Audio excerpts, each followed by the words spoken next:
সম্ভবত আমরাই শেষ জেনারেশন ছিলাম যাদের মাদের ইন্টারনেটে কোনো অ্যাকাউন্ট ছিল না। সম্ভবত আমাদের মারাই শেষ জেনারেশনের যারা পৃথিবীর এত হিসেব কিতাব বুঝত না। টেকনোলজির কোনো বাতাস তাদেরকে ছুতে পারেনি। তারা কখনোই বাবাদের সাথে তর্কে জড়ায়নি। সবসময় নিজেদেরটা স্যাক্রিফাইস করে সন্তান আর পরিবারের জন্য উৎসর্গ হয়ে গিয়েছে। আমার মা তেমন হিসেব বুঝেন না। রুটি একটা চাইলে 3টা দেয়, ভার্সিটির জন্য 50 টাকা চাইলে শাড়ির আঁচল থেকে 100 টাকা খুলে দেয়। আমার মা অত কিছু বুঝেন না। আমার সিভি কি হলে ভালো হয়, আমার সিজিপি কত হলে ভালো হয়, এটা আমার মা জানেন না। আমার মা জানেন আমি ভালো আছি কিনা, আমি ভালো থাকছি কিনা।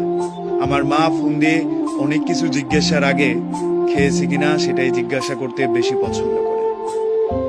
কোথাও গেলে বাড়ি থেকে পিছু পিছু হেঁটে রাস্তার কিনারায় আসা আমাদের মারাই বোধহয় শেষ জেনারেশন, যারা শাড়ি ছাড়িয়ে কখনোই আধুনিক পোশাকে নিজেকে মানিয়ে নিতে পারেনি। আমরাই বোধহয় শেষ জেনারেশন যাদের মার আঁচল পেয়েছি। এটা খুব দুর্লভ হয়ে যাবে আগামীদের জন্য, যারা মায়ের শাসনটা ঠিকঠাক উপভোগ করতে পেরেছে। সকালে মক্তবে না গেলে মায়ের ভয়ে পালিয়ে থাকতে হয়েছে হাফ বেলা। স্কুলে একদিন মিস করলে টিচারের শাসনের সাথে সাথে সন্ধ্যায় বাড়ি ফেরার ভয়টা বোধহয় আমরাই শেষ জেনারেশন। আমাদের পরে এই কাজগুলো কিংবা এই অভ্যাসগুলোর সাথে অন্য কোনো জেনারেশন নিজেদেরকে মানিয়ে নিতে পারবে কিনা সেটা নিতান্তই প্রশ্নবোধক। এই টেকনোলজি এসে আমাদেরকে তো আলাদা করেই দিল।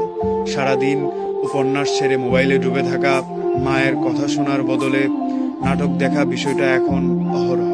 কিন্তু মায়ের আদর, বাবার শাসন আমাদের মতো কেউ পায়নি। টিচারের শাসন উঠে যাওয়ার পর ছেলে মেয়েদের আদব আগের মতো আছে কিনা সেটা প্রশ্ন করতে পারেন আপনি। মা বকা দিলে সন্তান মাথা গুঁজে শুনে নিচ্ছে, এমন সন্তান এখন হাতে গুনে বের করা বিরল। এখনকার মানুষের দোষ নেই, কিংবা যারা বেড়ে উঠছে তাদেরকেও প্রশ্ন করার নেই। এটা সময় অনেক কিছু পরিবর্তন করে দেয়। যেই সময়টা আমাদের মাদেরকে হিসাব থেকে দূরে রেখেছে, আমি ভালো আছি কিনা, আমি পেট পরে খেয়েছি কিনা এই হিসাব কষিয়েছে, সেই সময় পেরিয়ে এখন বাবা মা সন্তানের রেজাল্টের উপর ডিপেন্ডেন্ট। ভালো চাকরির জন্য প্রিপেয়ার হতে পারবে কিনা সেটার উপর ডিপেন্ডেন্ট। সন্তান কি চাচ্ছে, কি করতে পারবে, ও ভালো থাকবে কিভাবে, সেই চিন্তাটা এখন কম হয়। ভালো করতে হবে, অন্যের ছেলে করছে তোমাকেও করতে হবে, এই চিন্তাটা এখন অনেক কঠিনভাবে দেখা হয়।